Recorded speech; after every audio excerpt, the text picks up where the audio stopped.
ದಾವಣಗೆರೆ ದಕ್ಷಿಣ ಕ್ಷೇತ್ರದ ಹಾಲಿ ಶಾಸಕರು ಮತ್ತು ಮಾಜಿ ಸಚಿವರೂ ಆಗಿದ್ದ ಕಾಂಗ್ರೆಸ್ನ ಹಿರಿಯ ನಾಯಕ ಶಾಮನೂರು ಶಿವಶಂಕರಪ್ಪ ಅವರು ನಿನ್ನೆ ಸಾಯಂಕಾಲ ಬೆಂಗಳೂರಿನ ಖಾಸಗಿ ಆಸ್ಪತ್ರೆಯಲ್ಲಿ ಕೊನೆಯುಸಿರೆಳೆದರು. ಅವರಿಗೆ 94 ವರ್ಷ ವಯಸ್ಸಾಗಿತ್ತು. ಮೃತರು 3 ಪುತ್ರರು, ಸೊಸೆಯಂದಿರು, ಮೊಮ್ಮಕ್ಕಳು, ಅಪಾರ ಬಂಧು ಬಳಗ ಮತ್ತು ಅಭಿಮಾನಿಗಳನ್ನ ಅಗಲಿದ್ದಾರೆ. ವಯೋಸಹಜ ಕಾಯಿಲೆಯಿಂದ ಬಳಲುತ್ತಿದ್ದ ಅವರನ್ನ ಬೆಂಗಳೂರಿನ ಸ್ಪರ್ಶ ಆಸ್ಪತ್ರೆಗೆ ದಾಖಲಿಸಲಾಗಿತ್ತು. ಆದರೆ ಚಿಕಿತ್ಸೆ ಫಲಕಾರಿಯಾಗದೆ ಅವರು ಇಹಲೋಕವನ್ನ ತ್ಯಜಿಸಿದ್ರು. 1969ರಲ್ಲಿ ನಗರಸಭೆ ಚುನಾವಣೆಗೆ ನಿಲ್ಲುವ ಮೂಲಕ ರಾಜಕೀಯ ಪ್ರವೇಶ ಮಾಡಿದ್ದ ಅವರು ತದನಂತರ 1994ರಲ್ಲಿ ದಾವಣಗೆರೆ ದಕ್ಷಿಣ ಮತಕ್ಷೇತ್ರದ ಶಾಸಕರಾಗಿ ಮೊಟ್ಟಮೊದಲ ಬಾರಿಗೆ ವಿಧಾನಸಭೆ ಪ್ರವೇಶಿಸಿದ್ರು. ಆಗ ಶಾಮನೂರು ಅವರಿಗೆ 63 ವರ್ಷಗಳು.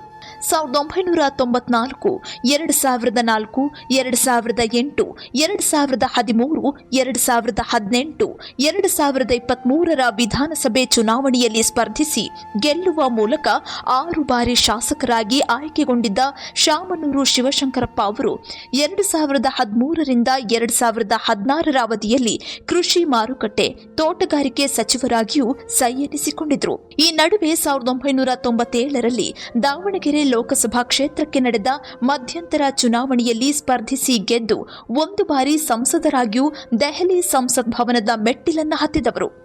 ಸುಮಾರು 6 ದಶಕಗಳ ಚುನಾವಣಾ ರಾಜಕೀಯದಲ್ಲಿ 1 ಬಾರಿ ಮಾತ್ರ ಸೋಲಿನ ರುಚಿ ಕಂಡಿದ್ದ ಶಾಮನೂರು ಪ್ರಜೆಗಳ ಪ್ರೀತಿಗೆ ಪಾತ್ರರಾಗಿದ್ರು.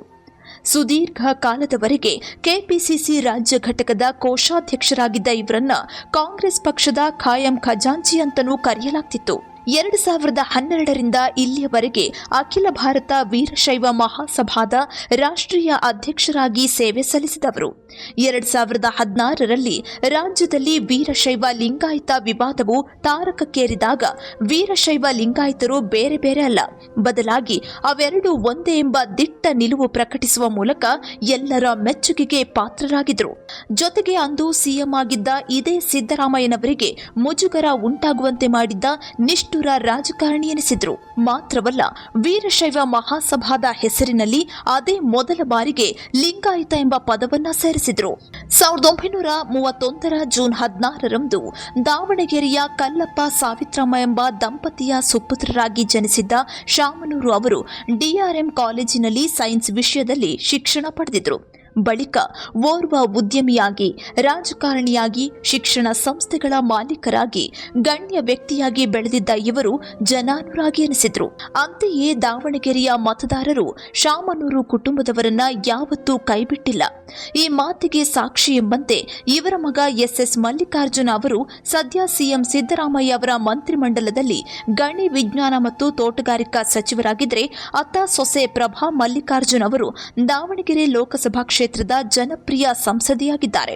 ಶಾಮನೂರು ಶಿವಶಂಕರಪ್ಪ ಅವರ ನಿಧನಕ್ಕೆ ಸಿಎಂ ಸಿದ್ದರಾಮಯ್ಯ, ಡಿಸಿಎಂ ಡಿಕೆ ಶಿವಕುಮಾರ್, ಮಾಜಿ ಮುಖ್ಯಮಂತ್ರಿಗಳಾದ ಜಗದೀಶ್ ಶೆಟ್ಟರ್, ಬಿಎಸ್ ಯಡಿಯೂರಪ್ಪ, ಬಸವರಾಜ ಬೊಮ್ಮಾಯಿ, ಕೇಂದ್ರ ಸಚಿವ ಎಚ್ಡಿ ಕುಮಾರಸ್ವಾಮಿ, ಮಾಜಿ ಪ್ರಧಾನಿ ದೇವೇಗೌಡ, ಕಾಂಗ್ರೆಸ್ ಅಧಿನಾಯಕಿ ಸೋನಿಯಾ ಗಾಂಧಿ, ರಾಹುಲ್ ಗಾಂಧಿ, ಎಐಸಿಸಿ ಅಧ್ಯಕ್ಷ ಮಲ್ಲಿಕಾರ್ಜುನ ಖರ್ಗೆ ಸೇರಿದಂತೆ ಮತ್ತಿತರ ಸ್ವಾಮೀಜಿಗಳು ಶೋಕ ವ್ಯಕ್ತಪಡಿಸಿದ್ದಾರೆ.